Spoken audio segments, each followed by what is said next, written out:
are you boys headed? Camping. Well, I have a little something for you boys. Take them. They're free. No way, man. All right. We don't need drugs to have a good time. Well, if you boys change your mind, I'm always around. Never. No way. All right, you guys. I finally got to see Little Marines. Now, this movie I just discovered a few months ago, and the moment I saw it, just take a look at that. I just knew it'd be bursting from the seams with cheeseball goodness. It says, Little Marines are tough. Little Marines stand ready to face any challenge, and Little Marines journey into the wilderness for a 3-day survival test. Alone. So unlike my previous movies like Slow Bullet and Big and Hairy, Little Marines actually has a little bit of a following, and there's more information you can find on the internet. How this movie has a cult following, I don't know, but it's pretty obscure, and it's actually kind of worth some money. But with that said, let's get into the movie. I was about 6 years old when this movie came out in 1991, and surprisingly, I've never actually heard of it, even though it was filmed just 4 hours from my hometown. But the movie itself, there is literally no plot. And I'm not just saying that to rip on the movie, like literally there's no plot. It's just about 3 kids who go camping for a few days. They run into random people in their city. It's literally just a random, like, it's almost like the little kids took their camera and was just like, I'm gonna go film everywhere. But here's the thing. A movie with no plot sounds really boring, but it's not, because when a movie has no plot, you don't know what's going to happen next. And that's what actually kept my interest in this movie, because I was bored at some parts, but then I was like, wow, that just happened, and that's really funny, or really bad. This movie actually qualifies for it's so bad it's good. Okay, let's get to the first thing to discuss in this movie. Why did they start the movie with a kid being spanked by a teacher?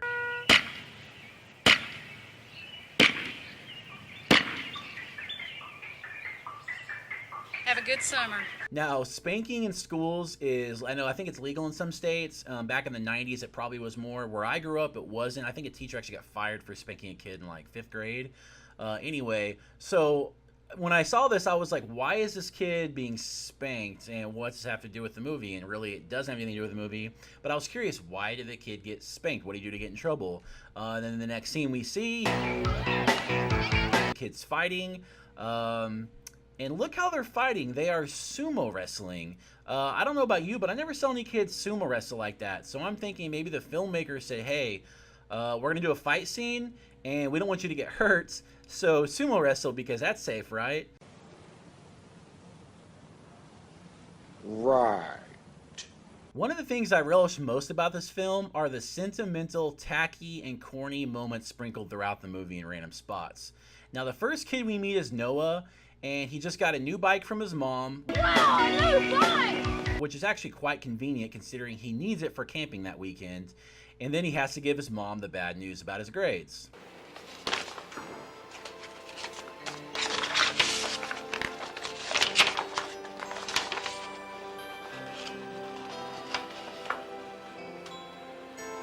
Noah, did you try your hardest? Yes, Mom. Well, you know I hate English. Mom, do I still get to go camping? Well, I guess so.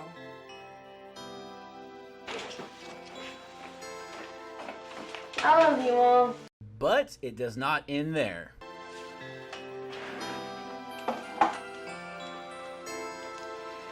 Larry, you have a great son.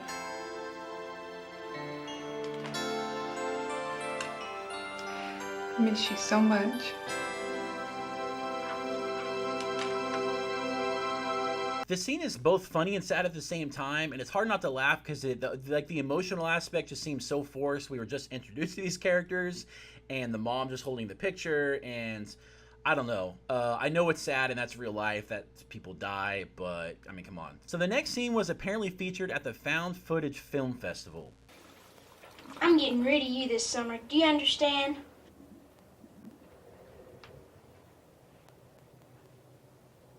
bad. So the next kid that we meet is named Stevie, who we're kind of introduced in a pretty awkward way. A hair! Alright! This scene is actually almost 5 minutes long, and I could literally do a whole video over the scene alone. But what should we talk about first? How about the fact that he uses shaving cream in his hair, but then uses an electric razor to shave his head? I wonder, was that on purpose, or did the post-production editor really not see that mistake? How about this next part where he says, I'm getting rid of you this summer. Do you understand? yet he starts off his morning eating a Snickers from a huge stash of Snickers in his bathroom drawer.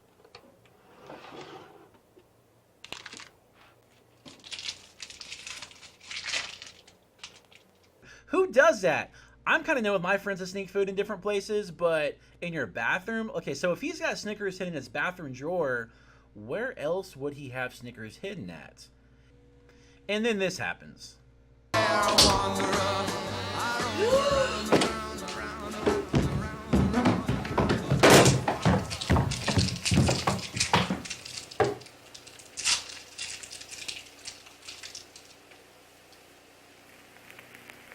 Okay, what was that? What was she reacting to? The fact that he cut his hair? The fact that he is, I don't know, half naked? It really makes no sense. And why did he look back? Okay, so hold on, stop. Why did he eat another Snickers bar? And why did he wink at the camera like he knows he's in a movie? Some of the other fun parts of this movie are the retro moments that took me back in time, like when the kids were playing Nintendo. Oh, man, get him. Come on, man. Cocky Neil. Come on. Oh, punch him out. Come on, get him. Oh, you cheater. Cheater. Oh. You didn't win, you cheated. Hey, cut it out. Cut it out. Chris, scare me out. Now remember, this movie came out in 1991, and do you remember what else was popular in the early 90s? Baseball cards. Stop! Listen, man. All right, I got 500 baseball cards. I'll sell them to you for $1 each. No, wait a minute. Let me tell you what I'll do. I'll sell you all of them, 500 of them, for $400. Cash, no checks. Okay, another question. Why does Stevie take his dumps with the doors open with his friends in the same room? Alright, pretend that your hand is a rabbit. Go. Close the door, Stevie. Man, close the door. Oh. What's all the commotion? Maybe because he can't stand the smell from all the freaking Snickers he eats. 24 Snicker. 25 Snicker. Seriously, so much of this movie is so random. Just in the bit of time that the kids are riding their bikes heading towards their campsite, they run into so many odd people. And then we have a scene where this batty old lady comes out. Hey, what you boys doing with my dog? Man, we were just trying to... You kids these days have no respect for other people's property. And my absolute favorite scene, which you already saw.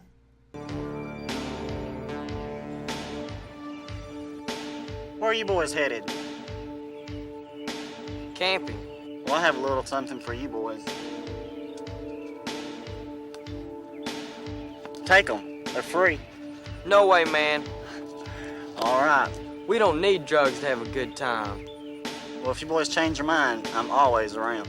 Never. No way. This scene is so out of place. Like, why would this guy just give away weed for free to random kids? Now, this next scene is something else. They run across this lone kid flying a remote control airplane, and Stevie wants to fly it. Hey, can I try that? Well, have you flown one before? Sure. So, can you guess what happens next?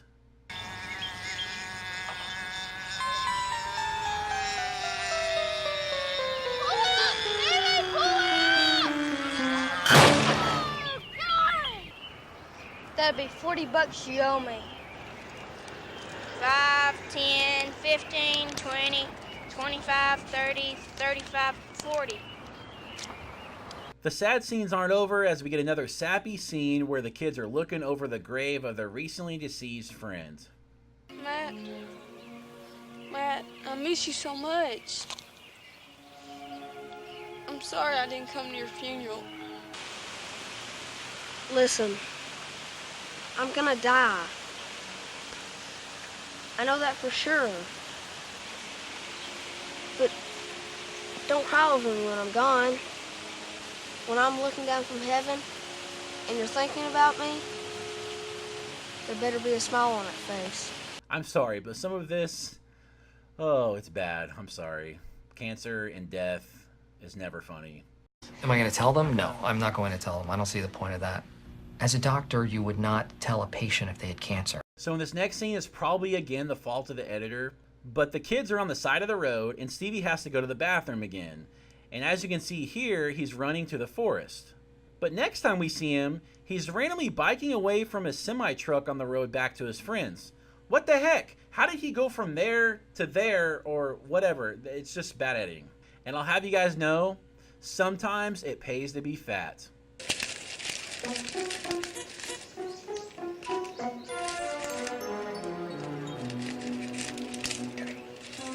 4, 5, 6, 7, 8. Man, I've got to go on a diet.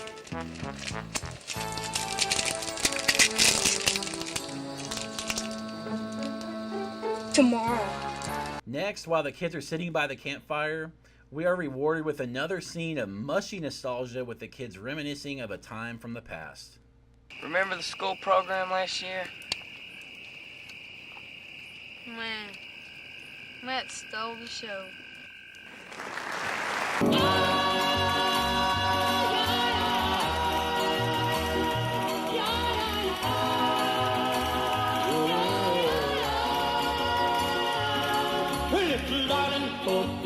I can't reiterate enough, you guys. There are so many parts of this movie that it's so random. It's just like they needed scenes to take up space, so they filmed stuff like this. Kiss.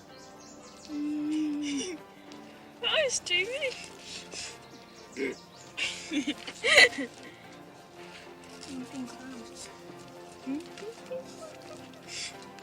Little turtle mountain climber. Okay, so you guys saw my favorite scene in the movie with the drug dealer, but that wasn't my favorite line. This next scene, I still laugh thinking about it, is the best line of any movie I've seen ever for a kid's movie. You boys are in big trouble. I have a gun, and I'm gonna get you. Okay, he has a gun? Stand up.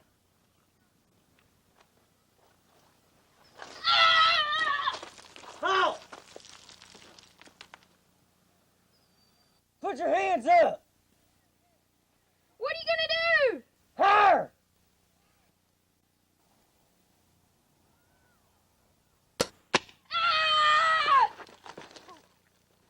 When I saw this, I was like, is there going to be legit murdering kids in this movie? Because I thought this movie was for kids. But then I got bummed and let down because we find out it wasn't a real gun. It was a paintball gun. That's such a bummer. So the boys outrun Snake and all is well. That is until they run into a knife-wielding creeper.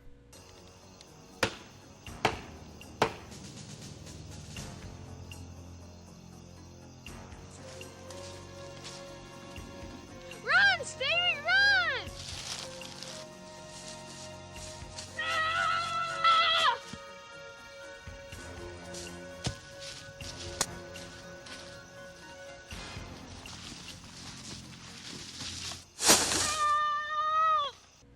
But of course, he's not really a killer. He's just some guy camping on his own in the woods. Okay, boys, you can come on out now. Help me get him down. I'm not going to hurt you. I'm just camping. Which leads to Noah making a bond with his new friend. I saw a picture of a woman and a boy by your tent. Are they your family? Yes, they were. They were killed in a car accident by a drunk driver. Mr. Stevens, I think I know halfway how you feel. My father was killed in Vietnam before I was even born. Where do you live? Rockport. Hey, that's close to where I live. Well, why don't we get together sometime? We'll go to a ball game or we can go bowling. We'll do anything you like. Can't wait till you meet my mom. She's the greatest.